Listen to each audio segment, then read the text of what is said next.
नमस्कार दर्शकवृन्द, म चन्द्रप्रसाद शर्मा। स्वागत छ आइपिआर डिपार्टमेन्टको ई न्यूजमा। सिक्किमका 2 जना शिक्षकहरू प्रतिष्ठित राष्ट्रिय शिक्षक पुरस्कार 2021 का लागि चयनित भएका छन्। यससितै सिक्किमका 2 शिक्षकहरू पुरस्कृत भएको यो लगातार दोस्रो वर्ष हो। सिक्किम 2 वटा पुरस्कार प्राप्त गर्ने बिहार, उत्तर प्रदेश, असम, महाराष्ट्र, तेलंगाना, आन्ध्र प्रदेश, तमिलनाडु, उडिसा, गुजरात र राजस्थान राज्यहरूमध्ये एक हो। एक वटा पुरस्कार प्राप्त गर्नेहरूमा अन्य केही राज्यहरू छन्। वर्ष 2021 का लागि पुरस्कारका निम्ति चयनित 44 जना शिक्षकहरूमध्ये सिक्किमबाट 1 जना प्राथमिक अनि 1 जना पीजीटी शिक्षक रहेका छन्, जसमा टाँसी नामगेल वरिष्ठ माध्यमिक विद्यालय गान्तोकका शिक्षक श्री प्रेमदास छेत्री अनि उत्तर सिक्किमको लुम प्राथमिक विद्यालयका प्रधानाध्यापक श्री मिङमा शेर्पा हुनुहुन्छ। यी शिक्षकहरूको चयन राष्ट्रिय शिक्षक पुरस्कार 2021 को निम्ति राष्ट्रिय स्वतन्त्र जुरीद्वारा गरिन्छ। उत्तर सिक्किमको दुर्गम गाउँ लुम स्थित विद्यालयमा वर्ष 2016 देखि प्रधानाध्यापक प्रभारीको रूपमा कार्यरत श्री शेर्पा विद्यार्थीहरूको संख्या वृद्धि गर्नका साथै उनीहरूलाई अध्ययनप्रति आकर्षित गर्ने एक उदाहरण हुनुहुन्छ। उहाँको नेतृत्वमा सुरु भएको न्यून शुल्क अथवा शून्य शुल्क अध्यापन अध्ययन उपकरण, गतिविधि आधारित अध्ययन अनि नवीनतम शिक्षा प्रक्रियाको पहलको परिणामस्वरूप शिक्षाको गुणस्तरीयतामा सुधार आएको छ। उहाँको मार्गदर्शनमा यस विद्यालयबाट प्रतिष्ठित मुख्यमन्त्री मेधावी छात्रवृत्ति योजनाका निम्ति चयनित कक्षा 5 का 7 जना विद्यार्थीहरू अहिले राज्य बाहिरका नामी पब्लिक विद्यालयहरूमा अध्ययनरत छन्।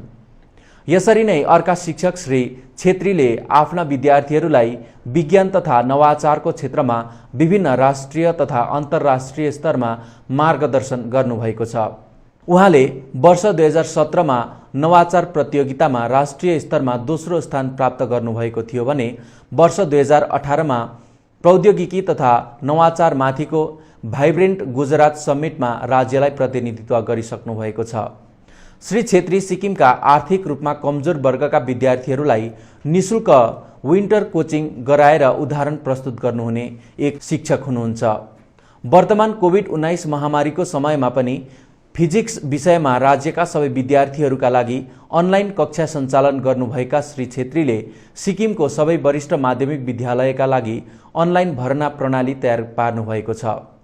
उहाँले जापानमा सम्पन्न विज्ञान विनिमय कार्यक्रममा वर्ष 2017 मा भारतलाई प्रतिनिधित्व पनि गरिसक्नु भएको छ।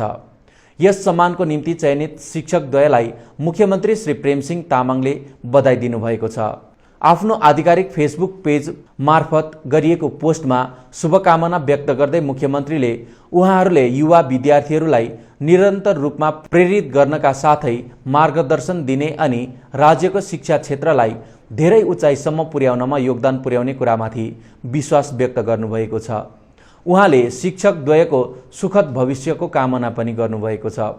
यसरी नै शिक्षक पुरस्कारका निम्ति चयनित शिक्षकहरूलाई बधाई दिँदै राज्यका शिक्षा मन्त्री श्री कुङ्गा निमा लेप्चाले भन्नुभएको छ, सबैभन्दा सानो राज्य भएर पनि 44 जना चयनित शिक्षकहरूमध्येमा सिक्किमका 2 जना शिक्षक चयनित हुनु ऐतिहासिक घटना हो।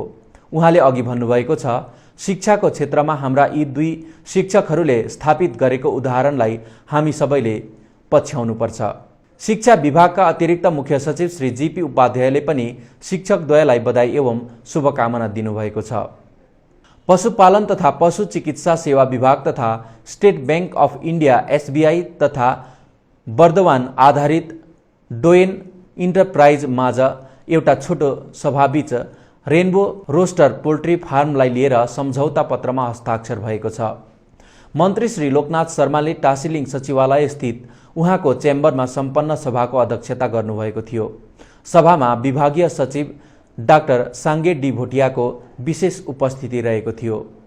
विभाग, एसबीआई तथा डोयनको इच्छा संयुक्त रूपमा पश्चिम सिक्किमको गेजिङ बर्मेक क्षेत्रका ग्रामीण परिवारहरूलाई पाइलट चरणमा अर्ध सघन ब्याकयार्ड पोल्ट्री फार्म स्थापित गर्न ऋण प्रदान गर्न सहयोग गर्नका साथै यसबाट स्थिरता अनि मुनाफाको सुनिश्चित गर्न आवश्यक सहयोग उपलब्ध गर्नु हो। विभागीय अधिकारीगण बैंक तथा डोयन इन्टरप्राइजका प्रतिनिधिहरूसित अन्तर्क्रिया गर्दै मन्त्री श्री शर्माले तयार गरिएको मापदण्डको आधारमा सबै गतिविधिहरू सुचारू सञ्चालन गर्नका साथै उत्पादकमुखी प्रदर्शनमाथि जोड दिनुभएको छ। पहिलो चरणमा रेनबो रोस्टरको खेती गेजिङ बर्मेक समष्टिभित्र गरिनेछ अनि पछि यो कार्यक्रम प्रदर्शन तथा कृषकहरूलाई उपलब्ध गरिएको लाभको आधारमा वृद्धि गरिनेछ। एसबीआईका राज्य क्षेत्रीय प्रबन्धक श्री एसडी लामा तथा एलडीएम श्री गोपाल लामाले इच्छुक पोल्ट्री उत्पादकहरूका निम्ति वित्त पोषण सुनिश्चित गर्नका निम्ति रहेको ब्याङ्किङ सेवाको प्रावधानमाथि संक्षिप्तमा जानकारी गराउनुभयो। यूएनडीपी भारतको शीघ्र वित्त पोषण सुविधा अन्तर्गत भारतका लागि ग्रिन रिकभरी पाथवेमाथि हिजो पश्चिम सिक्किमको मुख्यालय गेजिङ स्थित जिल्ला प्रशासनिक केन्द्र राबदेन्सीको सम्मेलन कक्षमा कार्यशाला सम्पन्न भयो।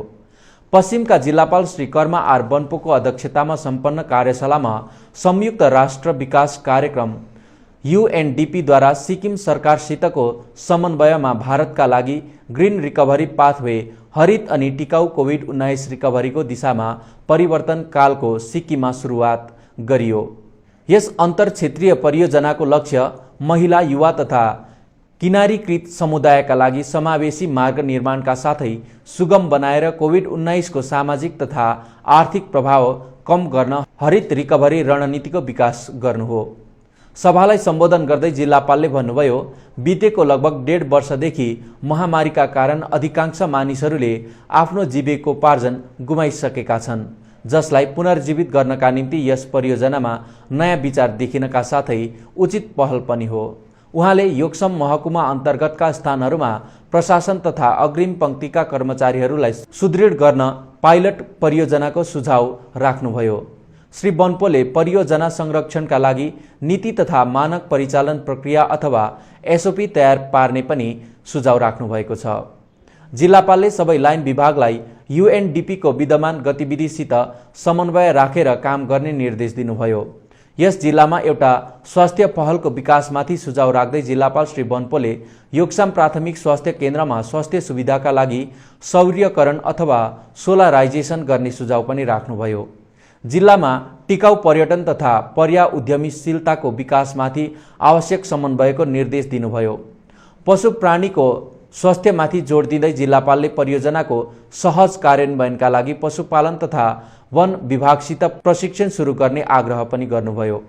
उहाँले जिल्ला प्रशासनबाट आवश्यक सहायता तथा मार्गदर्शन दिने आश्वासन दिनुभएको छ। यूएनडीपी प्रतिनिधिहरूद्वारा विभिन्न महत्त्वपूर्ण विषयमाथि विस्तृत रूपमा प्रस्तुतिकरण पनि दिइएको थियो।